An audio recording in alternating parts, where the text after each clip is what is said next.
पहिली प्रतिक्रिया ही आहे, माझा मोबाईल खाली घे. मोदी साहेब पंतप्रधान यांच्यामुळे माननीय अमित शाह तिघांनी मला उमेदवारी दिली आणि मला विजयाला तुम्ही कारणीभूत आहे. आभार त्यांना धन्यवाद देतो. हा विजय माझ्या कार्यकर्त्यांचा आहे, निलेश नितेशचा आहे. सगळ्यांची मेहनत, निलेश नितेशने जी मेहनत घेतली, कार्यकर्त्यांची मेहनत घेतली, माझ्या पत्नीने जी मेहनत घेतली, त्याचं हे फळ आहे असं मी समजतो. दादा, सगळ्याच भागातून म्हणजे आपण कुडा मालवण असेल किंवा राजापूर असेल इथे पण तुम्हाला चांगलं मताधिक्य मिळतंय काय? जिथे उबाटाचे आमदार होते तिथे हेच तर माझं नाविन्य आहे.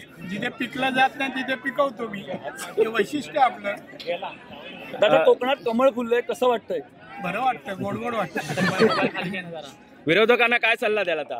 सल्ला नाही, माझं असं म्हणणं आहे की जरा माझं असं सांगणं आहे, हा विजय मी सांगितलं कोणाकोणामुळे आहे.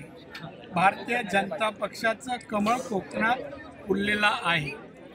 ज्याने अपशगुन केला त्यानं मला सांगायचं होतं, अब की बार आने वाले चुनाव में मेरी बारी. भाई दादा, दीपक केसरकर असतील किंवा उदय सामंत असतील यांच्या मतदारसंघात तुम्हाला चांगलं लीड मिळतंय.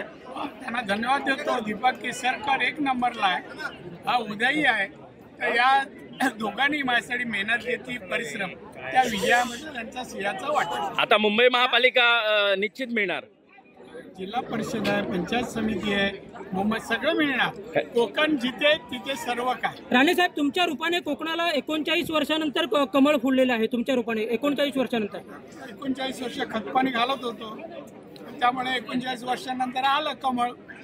चांगलं आलं. ठाकरेंचे दोन्ही उमेदवार ठाकरेच्या दोन्ही उमेदवारांचं पानिपत झालेलं आहे. दोन्ही उमेदवार मोठ्या फरकाने पराभूत झालेले आहेत. एवढ्या चांगल्या क्षणी हे नाव का घेता? नको घेऊ. ते कुठे लंडन बिंडनला आहे, तिथे हवा खाऊ दे ना. आणि म्हणून सांगितलं आता मेरी बारी आहे. ज्यांचं नाव घेतलं ना त्याचं कोकणात नामनिशाणा नाही ठेवणार. दादा, जल्लोष कसा असेल इथून सिंधुदुर्गापर्यंत? मी झलक पाहत आहे, त्या झलकेप्रमाणे तुम्हाला दिसेल. हा आवेश आहे, विजयाचा आवेश. त्यामुळे तुम्ही त्याला योग्य रंग द्या, भगवा रंग द्या. लोकांनी चांगल्या दृष्टीने पाहू दे, आनंद, विजयाचा आनंद लुटा.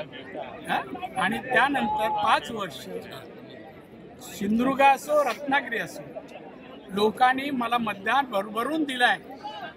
दोन्ही जिल्ह्यातल्या सर्वसामान्य जनतेने प्रेमही केलं, मतही दिलं.